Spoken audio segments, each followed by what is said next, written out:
Good? Yep. All right. So today we are going to be talking about emergency landing and emergency landings without engine power. So this is a private maneuver. It's also a commercial maneuver. It's a very important maneuver just to kind of learn energy management, knowing what to do in an emergency, and different things like that.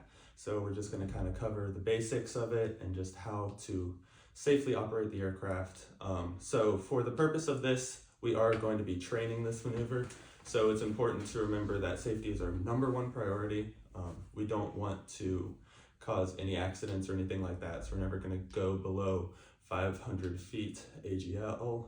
So just to maximize our safety, we're going to use some clearing bursts every now and then. That's going to be the instructor's priority. So you don't have to worry about that or really mind. You don't have to really know what's going on there. We'll take care of that. And then we'll just kind of simulate what's going to happen in that emergency and all that type of stuff. So the first thing that I'm going to cover is kind of a basis of what you want to do in this emergency situation. So I like to use the ABCDE method. So A, B, C, D, E method. So the A stands for airspeed. So it's important that we maintain and prioritize the immediate establishment of a 16.8 knot airspeed, just so that we maintain our best glide and we maximize our energy and our energy use in the aircraft. The next line item is B, so that's best field. Pardon my handwriting. All right, so the next line item is best field.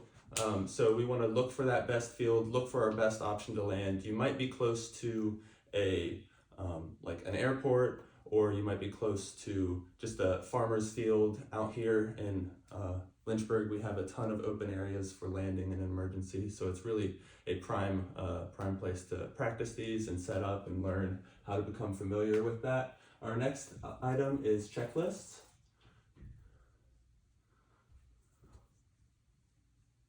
All right, so checklists are going to be very important for us as pilots to make sure we are hitting everything that we should in an emergency. It's going to be very important that we just make sure that we are setting up everything properly and we are maximizing everything and preparing the aircraft for that landing and trying to restart and going through our restart procedures or operating anything like that.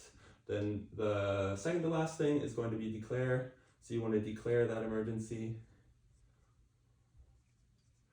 Spelling while teaching, that's wonderful. All right, so you want to declare that emergency, get on contact with ATC, make that Mayday call, make sure that you're being very, very apparent that you are experiencing an emergency and that you're going down, be clear. And I know it's going to be hard at the moment to make sure that you're clear with the ATC, but it's important. Obviously, you want to fly the aircraft first in each and every one of these situations. However, it is important that we try and get as much of these things done as possible. Lastly is just execute. So you want to execute. You want to execute that emergency. All right, that's not right. Whatever. Yeah.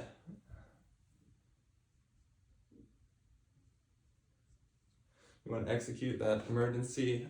Make sure that everything is going well, that you're going through all your lists and everything like that. So we're going to talk about a scenario where this would happen. So in our purposes, it's simply training. So we're going to pull your power. We're going to say, okay, go through these lists. Make sure we're going to teach you how to find and properly maintain each and every one of these things. It will be kind of hard and kind of interesting at the time. It's going to be new, but it is very vital that you just kind of get through this flow, and that's why we're practicing it now, to teach you to become better pilots and better aviators and allow you to really understand how to operate the aircraft in this type of situation. So First, airspeed. Airspeed is vital. Once you get on that airspeed, you have to stay there, trim out that aircraft. It's going to be a little bit of a different sight picture for you than you're used to, simply because of the fact that you don't have engine power or you have very little engine power. So you're not going to have that normal sight picture. Make sure you immediately trim for that airspeed, because if you don't, you're not going to have the glide capabilities that you think you might, or something like that. If you pitch for that 68 knot airspeed, you're going to lose about 500 feet per nautical mile in your descent. So that's something that you have to take into account and consider when you're looking for fields or different things like that. You don't have that far to go, especially depending on how high you are. And maintaining and getting that airspeed is going to allow you to have the most time and to fly the furthest for that distance and all that. So it is vital that you get on your best airspeed as soon as possible and you maintain that best airspeed. You always want to be flying the aircraft first. Everything else comes second. And that's something that we really want to emphasize here as well, is that safety aspect of flying that aircraft first. All right, next is your best field. So there's a lot of different options for your best field. Obviously, first off, you want to select the best field that is going to not damage the aircraft, but also let you get down safely. So if you're in the proximity of an airport that you know you can make it to, just go land at that airport. Make your call, land at that airport, declare an emergency. You have priority. So that airport is going to be your first option that you really, really want to land at. Secondly, your second best option is going to be a field. So a clear field, you want to make sure that you're looking at a field that doesn't have obstacles, trees, roots, different things like that. It's clear, it's flat. It's hopefully you want to look for something that's a little harder, like a freshly plowed field or something like that. Might not be the best option. If you are landing in that, make sure you're landing parallel to those ruts and different things like that. That's a big thing. You don't want to hit something, dig in with your landing gear, and then cartwheel. So make sure that you're setting up properly for that best field. Second best option after those two, those are your two biggest main options that you want to focus on. There's two that are options, but they're not really sought after. Roads are an option. However, there are power lines and different things like that that are that are hard to see from the air and are very detrimental. Like if you're going to run into that, it's going to end poorly. You also have to worry about traffic, landing with the traffic, and different aspects like that, just so that you're not endangering anyone else. And that's why you really want to choose that best field first, and make sure that that best field is what you're shooting for. Then also water, you can always ditch in water. That is an option. However, that's last on the list. It's not going to be super easy. Everyone knows the story about the miracle on the Hudson, but that's not easy, especially in an aircraft like we have that has landing gear. Those landing gear is going to hit first, and it's really going to dig in, and it's most likely, if it's not done correctly and you're not at the slowest possible airspeed, setting up really, really well, it's going to end poorly. And it's going to be detrimental. So making sure that you're looking for those fields and that those airports first is very, very important. Thirdly is the use of checklists, and making sure that you're using those checklists in conjunction with other, while you're setting up for that best field and different things like that. So setting up for the best field, you want to go direct to your landing point. You want to go over to your landing point, and then if you're high is honestly preferable in this scenario because you don't have engine power. You'll want to circle over your landing field. So for example, if this is your field right here, I'm gonna put on a different color here. So if this is your field right here, there we go. Just say that's your field, and you're coming high. So this is your elevation right here, that's your field. You're coming high. You want to make circles over your field, descending down until you're at a pattern altitude. So you want to be at 1,000 feet AGL at your landing point. So being your landing point. So that 1,000 feet AGL, that's going to be your pattern altitude. Easy way to find that, using all your resources, just hit that range knob on the MFD, and you'll find the field level, and then you just add 1,000 feet on top of that, and that'll be your pattern altitude. And that'll set you up perfectly. You want to be beam your touchdown point downwind at your pattern altitude. That'll set you up perfectly for a smooth and just normal pattern, because in all of this, we want to fly normal patterns. So even if you're landing in a big round field like this, you want to land like you're on a runway. So you just visualize your runway right here, like you would normally, and you just set up your pattern. So if you're coming in, you have to circle over your airfield, then you get to a beam your touchdown point, and you just set it up, fly it like you would your normal pattern, fly it coming in to land. Because you want to really normalize this and make it clean and effective. Otherwise, you're going to be looking at a different sight picture every time, and it's not going to end well. So you really want to set up that pattern coming in smoothly, coming in effectively. And while you're doing all this, you want to multitask, and you want to use your all your tools that you have. You want to use your PFD, your MFD, your nearest, all that, finding out the field elevation. And you also want to multitask and emphasize checklists so that you can get set up for that landing. All right, so first off, one of the most important checklists that you want to do is you want to get your restart checklist done. So this is your restart checklist. It's just one of your emergency actions, one of your bold checklists, and it's actually a pretty clean flow. So if you remember the flow, it's a whole lot easier to remember the checklist. So you know what your cockpit looks like. So I'm going to draw out a very rudimentary cockpit. This is your yoke. And this is your center. So you have your fuel selector valve right here. So you want to make sure your fuel selector valve is on both. You want to make sure your fuel shutoff valve right here is pushed in. Then you want to come over here to your mixture and your throttle. You want to make sure your mixture is rich. You want to make sure that your auxiliary fuel pump is on, just so that you're covering all your bases, so that you're kind of troubleshooting, making sure that it's nothing simple that's causing that problem. And then you also want to make sure, so it's fuel selector valve both. Then it's I'll write this out here. So selector is going to be both, and then shutoff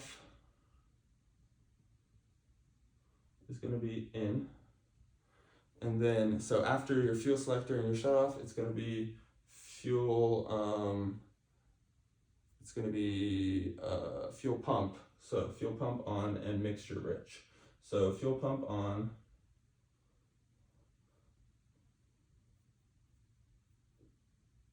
and mixture rich. Now, if your prop is not spinning anymore, you are also going to want to turn your magnetos to start, just to try and restart that engine and see what's going on. And if that works, that's beautiful. You know that you have only had a engine-driven fuel pump failure, and so you're not quite out of the woods. You still had that failure, so you want to still make your way back to the closest airport, or maybe you still want to proceed with the landing. It kind of depends. You want to be conservative in that. You want to make sure that you're emphasizing the correct things, and you want to stay safe. Safe is the best option. My recommendation would be kind of to hop from field to field to your closest airport. So because here in Lynchburg we have so many open fields and stuff like that, it's very easy to fly from field to field, remaining in gliding distance in like fields that you can actually make an emergency landing in until you're at your airport. And I'd still declare that emergency. Make sure you're getting down safely, because your safety is the priority. You can talk about the emergency and all that stuff later on when you're on the ground safely. We want to emphasize that safety aspect of it. But for this purpose, that's not going to work. Still want you to run through that. And obviously, the first thing on this checklist is going to be airspeed. Airspeed is so important. You want to hit that airspeed. You want to remain at that 68 knots, just so that you are maintaining that best glide in every scenario. All right, so make sure that you're using that checklist to your advantage, and you are operating the aircraft first always. You always want to fly the aircraft first, but you still want to emphasize multitasking and getting through that situation. All right, so another aspect of this that we're going to talk about. So you want to fly this as much like a normal pattern as you can. There's a few situations that you can get in. You can be high or low. So you can be overshooting or undershooting the runway. I would rather be high than low in this scenario, just because you have multiple tools to slow yourself down, get in a position to make a landing, rather than you don't have any engine power. So you are not really going to be able to stretch your glide that much. So when you're overshooting, when you're high, you can always round up, square off this pattern a little bit more. Make sure that you're bleeding off your airspeed. You're putting in your flaps. You only want to put in your flaps when you're assured that you're going to make that landing. So that landing is key. Making sure that you're going to make that runway and make that landing is a priority.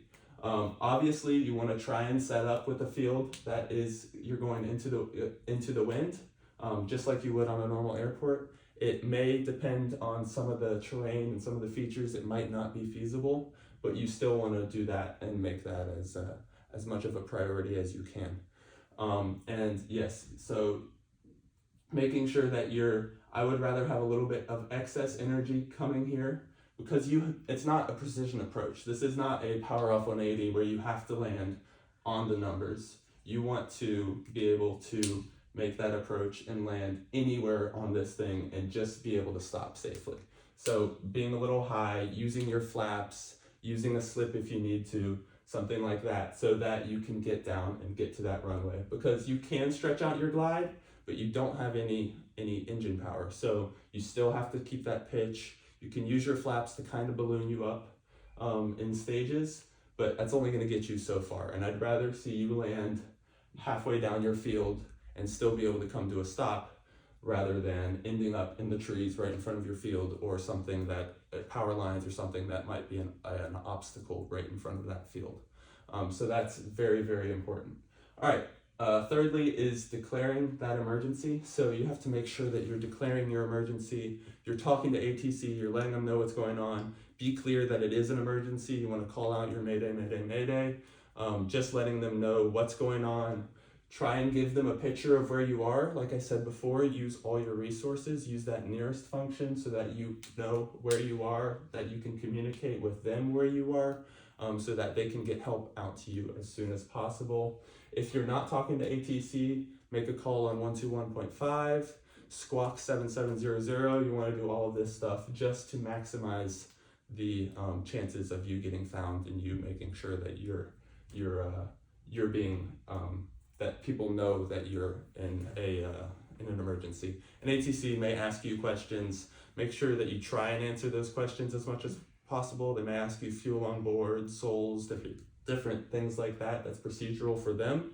So you want to make sure that you are trying to communicate as much as you can with them, but we still want to emphasize that you're flying that airplane first. You're being as safe as possible. You're getting that airspeed, and you want to make sure that you're staying in control of the airspeed of the airplane before you do anything else. So making sure you're dividing that attention, making sure that you find that reason for the malfunction, going through that checklist, and then lastly, you want to execute. So executing the emergency is going to be a little, it's going to be challenging, but this is good experience. Good. You want to be able to operate and do this if you run into this emergency. So that's why we're doing it in this controlled environment, in this learning scenario. So you want to be able to execute that emergency effectively. So you want to make this as much of a short field as a soft field landing as possible. So you want to come in at acting kind of like it's a soft field landing, making sure that it's gentle, that you're running through your checklists, and that you're really easing onto this strip, because you can kind of tell what a field is going to look like from the air, but you really have no idea until you're 50 feet above that field whether or not it's going to be viable and very, like, if it's good for a landing, if it's hard, or if it's soft or something like that. So you want to be err on the side of caution, land with as little airspeed or forward momentum as possible, really greasing that landing and making it as smooth as possible is very important. And then, so you want to pull out your checklist when you're getting close to that. You want to pull out your emergency checklist when you're getting as close to this part as possible, and you want to go through, while you're still dividing your attention between flying, you want to go through the emergency landing without engine power checklist. So you're going to divide your attention between this and flying the entire time. So you're looking down and up. So seat backs upright. Okay, seat backs are upright. You probably haven't changed that. Making sure you're looking back and forth. You're confirming that. Seats and seat belts secure. Okay, yes, we still have our seat belts on. That's good. Airspeed 70 knots, flaps up, 65 knots, flaps 10 to 30. So making sure you have that airspeed dialed in, that you're ready for this landing when it comes. Mixture idle. Yes, okay, so the mixture is already idle. Fuel shutoff valve is out. So the purpose of this is you want to shut off all the fuel delivery systems to the engine as possible, because you don't want that engine to explode. So okay, yes, so mixture control idle, fuel shutoff valve out, good. Magnetos off. So magnetos off is good, flaps as required. Once you're assured that you'll make that landing, you can start putting in those flaps. You don't want to put in flaps before you know whether or not you're going to make that landing. You want to be careful of that. And then standby battery switch off. So one key thing I want to mention is, as soon as you turn that standby battery switch off, you're not going to, or standby and master battery switch off, those are both in conjunction. As soon as you do that, you're not going to have control over your flaps, you're not going to have radios. So you want to make sure that you've set up yourself in that position for landing, you've used your flaps as you've needed to, you've made your calls as needed, and this is going to be one of the last things that you want to do, is turn those electrical equipment off. Because once you've done that, you're not going to have control over those electrical systems anymore. Then once you've done that, doors unlatch. So you want to unlatch those doors a little bit. You want to make sure that you've gotten those doors popped open a little bit and you're ready for that egress, because you want to get out of the airplane as soon as you've touched down. You don't want to linger in the airplane or anything like that. So, and then your touchdown, like I said, soft field, slightly tail low, coming in, really trying to grease that landing as soon as possible. As soon as you're on the ground, you want to apply all braking forces as much as you can, pulling back that airspeed, toe braking, pulling back that yoke, toe braking as much as possible, really using all your resources that you have available to you, just so that you can really maximize your distance. And then as soon as you're on the ground, your doors are popped, you want to get out of the aircraft, get away from it as soon as possible. The ELT will automatically turn on. You can switch it on right before you land if you want to ensure that it turns on and that you get that signal out, but you should be fine on all that.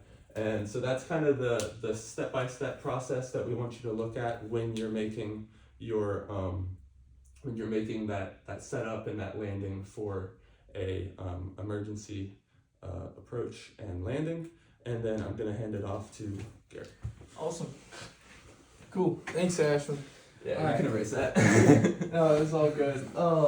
So yeah, we're gonna be looking at the ABC as well, looking more or less on the air side of this checklist. So starting off, we're gonna look at the airspeed again. Looking at the common errors. All right, and yeah, airspeed. Sweet. So airspeed, we know that we want to shoot for our airspeed being at 68 knots. Awesome. Yep, we want to stay within plus or minus 10 of 68 knots. And we want to keep it 68 knots to give us the best glide.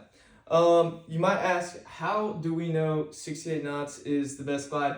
Well, I can show you that with our good old drag. Ooh, that's interesting. D. Drag, airspeed diagram we have, which we can compare parasite drag to induced drag.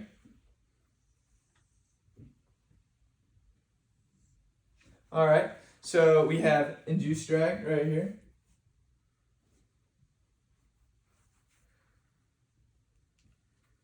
And parasite drag right here.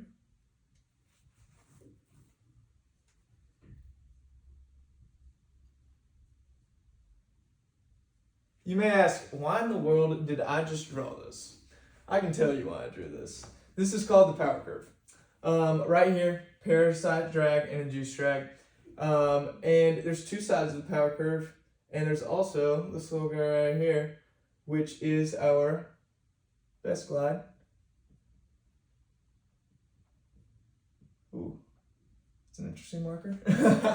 So here's our best glide right here at 68 knots.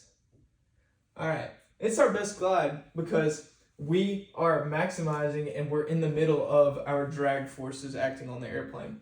So when we travel through the air faster, we're gonna have larger parasite drag and it's gonna slow the airplane down with drag at faster air speeds. And when we slow the plane down, we're gonna have more induced drag, which is on this side of the power curve. So as you can see, our best glide's within the middle of the power curve, and it makes it where we are experiencing the least amount of drag. And you might ask why this is important, and it is so important because at this point in time, we do not have airspeed. We have lost throttle, and we are in a situation where we need as much glide distance as possible. So if we can maintain this 68 knots for as long as possible, this will give us the ability to make more decisions and think about what we're doing for longer. So how are we going to maintain 68 knots? Good question. I will let you know the answer. It's trim. Trim is your friend. When you get into this situation, the first thing you want to do is trim out your airplane. You're going to be looking for your airspeed to go to 68 knots. How do you do that if you don't have something trimmed out the entire time? Because you're going to be going through a lot of different things at the same time.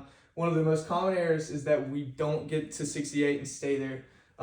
Say we go underneath, we're going to be experiencing more induced drag. And if we go higher than 68, we're going to be experiencing more parasite drag, which is still going to cause us to lose altitude and not have as much time. So time is money. We need to keep the time. We need to keep the airspeed. So that's the first error we're going to go over. The second error we're going to go over is poor landing spot, or best place to land. The opposite would be poor place to land. We'll go ahead and erase this so we can focus as well on our poor place to land. Awesome. We'll keep airspeed 68. We want to be reminded of that. Do that. Okay. Poor place to land.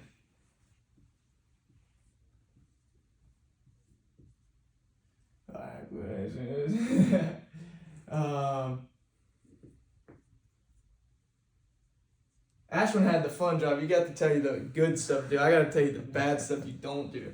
All right. I'm like the mom. He's like the dad. He gets to tell you the fun stuff. So poor places to land. What are we not looking for? One thing we're not looking for a populated area. We want to stay away from people. We want to stay away from people because we don't want to hurt anyone and make the situation worse. Another thing we want to stay away from is very hilly terrain.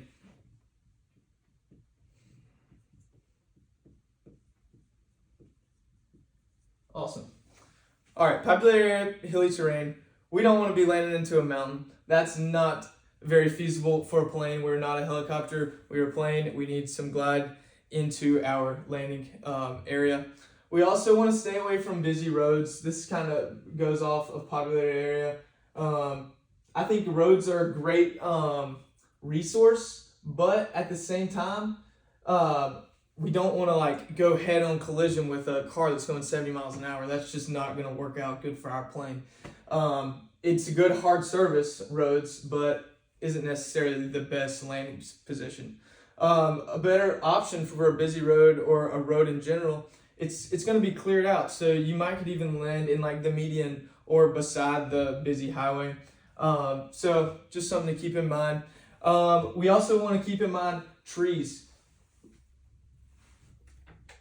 Trees are everywhere in this part of Virginia. They could be around fields, in fields, on the outskirts of roads. Trees aren't the greatest thing for a plane or a Skyhawk to come into contact with. I will say if we do land in the trees, we want to make sure we're at the lowest airspeed as possible, and just truly flying the plane until you get to the ground, because that's the best chance you got in that scenario. We're looking for a field, obviously, like Ashwin told us. So fields, what are some things we should keep in mind with fields? Good question. You know what are in fields? Animals. Yep. A good old cow might be in your way. So when we're coming in to land in the field, you're going to want to watch out for the animals. Yeah, I wouldn't want to hit an animal. That would be not a fun thing to hit. Also, some things to keep in mind with fields are fences. Some other things, power lines, and crops or fresh cut grass. Yep. So power lines, that's gonna, if we hit a power line, we could like hit and just fall straight and plummet to the ground. Not good. Fences, honestly, one of not the most important things to avoid. If we hit a fence, we'll probably be okay, but obviously we want to try to not hit the fence. Also, crops. We want to land parallel to the crops and not go perpendicular and boop, boop, boop, boop, boop, boop, and get everything messed up. And grass as well. We want to land in fresh cut, or just keep in mind with the grass. And if it was cut, I know you can't see this from the air very well, but just these are some things we're thinking on short final and how we need to have a mindset in going into that landing. Awesome. Also, when we're coming into our landing point, our best place to land, we also want to think about the wind and the wind direction. So we'll come back, best place to land.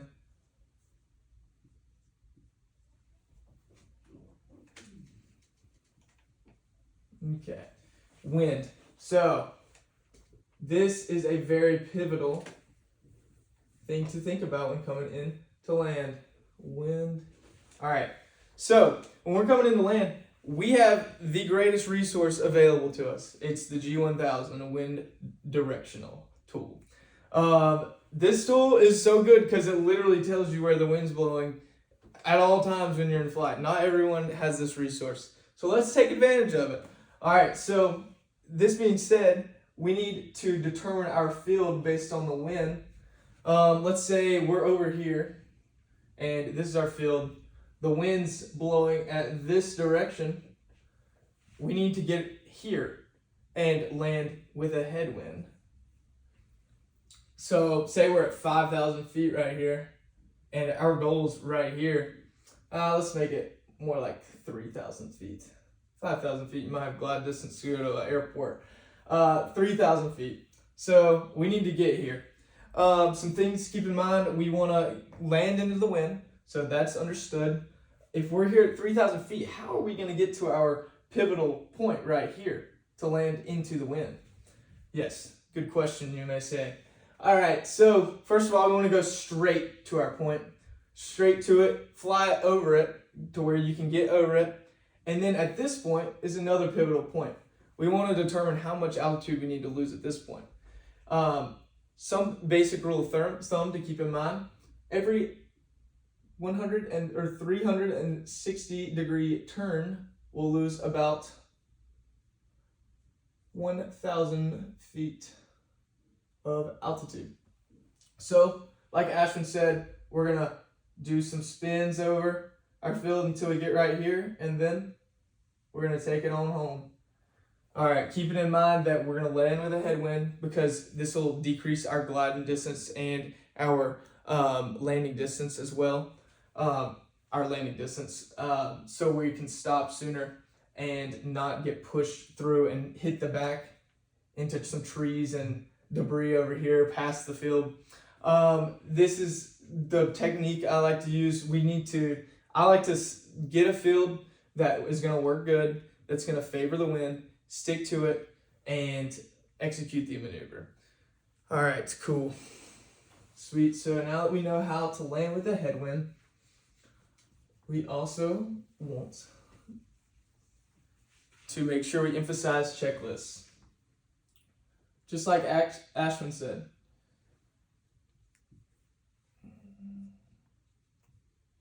And this is very important. Checklists are going to help you make sure you've hit everything and be able to mark off everything as well.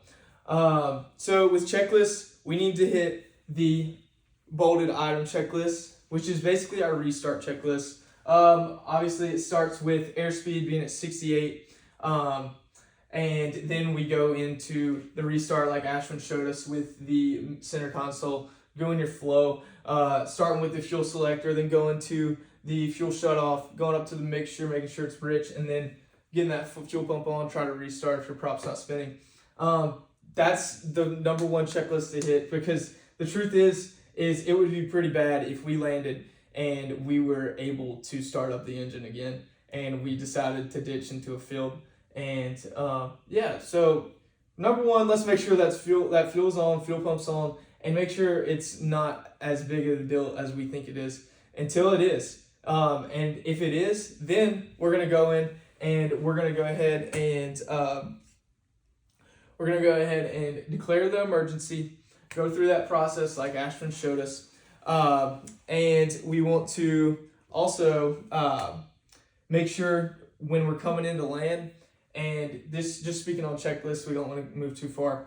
We want to do the extended checklist like Ashwin said, and I'm not going to read over the whole extended checklist again. I just want to emphasize the common errors and the things that would really be detrimental to our flight if we didn't hit.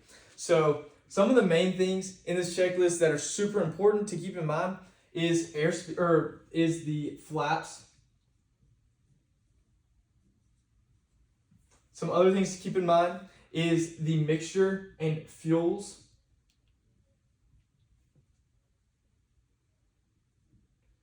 And fuels. And lastly, this goes with flaps, electrical equipment.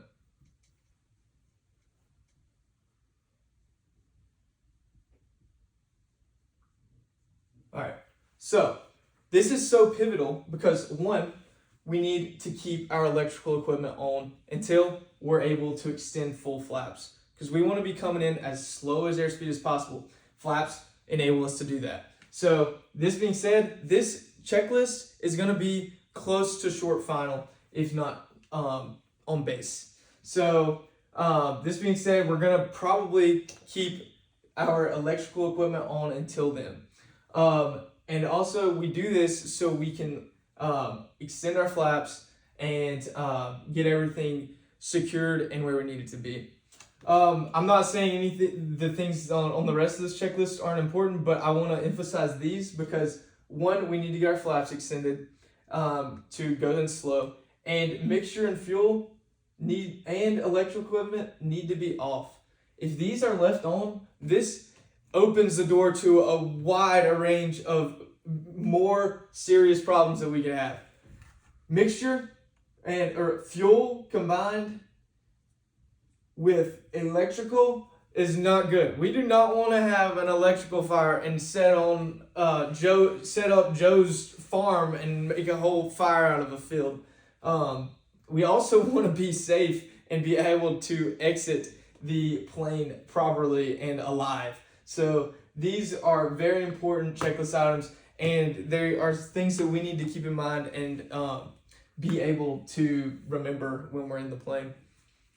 All right. Other common errors. Awesome. All right, now let's look at overshooting and undershooting. In my opinion, overshooting and undershooting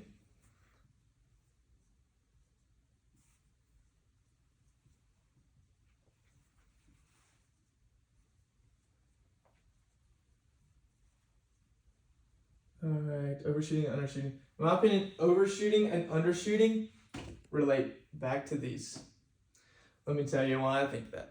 Alright, so if we do not keep our airspeed control throughout the whole maneuver, it's going to be very hard to, one, get in our brains, okay, this is our sight picture, and this is like the glide we're going to take the entire way down.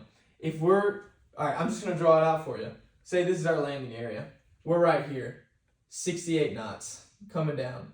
This is a really nice glide path right there. 68 knots. Wow. Look at that. All right. Hear me out. Say we get on the back side of the power curve, and we are on the front side of the power curve, and we go to 65 or 60 knots even. We're going to be dropping pretty hot. Might be slow, but we're going to drop pretty hot. Also, if we go back to 68, we go to 70, we're going to be dropping pretty hot. This will decrease the amount of time we have, and it's going to be hard to judge once we get to this pivotal spot, 1,000 feet AGL of our landing point, to be able to determine and do the power off 180 maneuver properly like we have learned and have been taught. So if we can keep that 68 all the way down into our landing, it's going to be easier for us to judge because we've done it more than enough times, and it's going to give us enough time, and it's going to give us enough time to think about what we need to do. Also, if we don't keep our airspeed, we can end up undershooting our point because we're dropping really, really fast. So we want to keep our best glide until we know our field is made. Okay. Alrighty. Looking at the wind. I think I erased it, but going back to wind. In particularly a headwind. If we don't emphasize the headwind, this could cause us to overshoot our point. Because if we have going with the tailwind, our point is we're gonna get pushed past our point, which will cause us to come in. Oh, it's looking really good. It's looking really, really good. And then, oh, we're floating. We're running out of room. Boom. We're done. We don't have any more field. Headwind is so important. We need to land in a headwind. It gives us more time, and it gets us slowed down. These fields are not going to be like Lynchburg Airport. There's not going to be 7,100 feet of runway. We got to emphasize this because it is very important and can be a very easy error to make in a plane when you have so many resources at your hand available. And lastly, I hit this a little bit, but we want to fly a suitable pattern that is something we're used to. We want to make it, just like Ashwin said, something as normal as possible. We're going to come in at 1,000 feet AGL, and we're going to make it as normal as possible. Our length, or our pivotal point right here, and then downwind, base, final, come in for a safe landing, and it's going to go good. So this was just talking about some common errors. I'm really glad we were able to do this. I feel like we learned a lot.